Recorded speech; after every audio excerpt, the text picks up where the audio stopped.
जिस दिन यह हमला हुआ और जब से प्रधानमंत्री नरेंद्र मोदी ने यह कहा है कि ऐसा हिसाब होगा कि किसी ने कल्पना नहीं की होगी उन आतंकियों ने और आतंक के आकाओं ने, तो क्या हो सकता है इसका मतलब।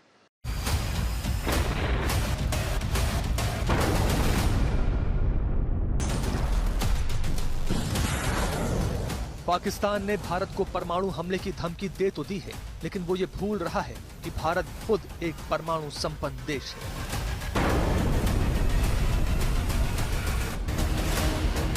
अगर दोनों देशों के बीच परमाणु युद्ध होता है तो जबरदस्त तबाही होगी। पाकिस्तान के पास दो तरह के परमाणु हथियार मौजूद हैं। एक टैक्टिकल न्यूक्लियर वेपन जो सीमित क्षेत्रीय युद्ध के लिए बनाए गए हैं, और दूसरा स्ट्रेटेजिक न्यूक्लियर वेपन्स जो लंबी दूरी तक मार करने वाले बड़े परमाणु हथियार हैं, जिनका उद्देश्य बड़े शहरों या बड़े सैन्य ठिकानों को नष्ट करना है।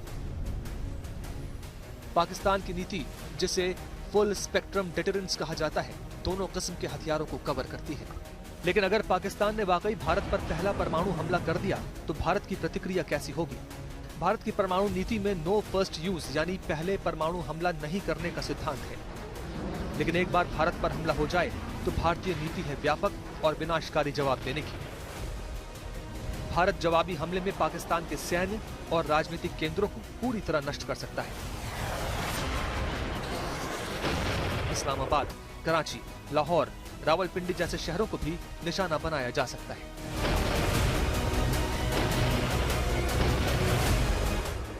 भारत के पास लगभग 160 से 170 परमाणु हथियार हैं और पाकिस्तान के पास भी लगभग 150 से 160 परमाणु हथियार माने जाते हैं। भारत के पास जमीन, हवा, जल के जरिए परमाणु हमला करने की पूरी क्षमता है, जिसे न्यूक्लियर ट्रायड कहा जाता है।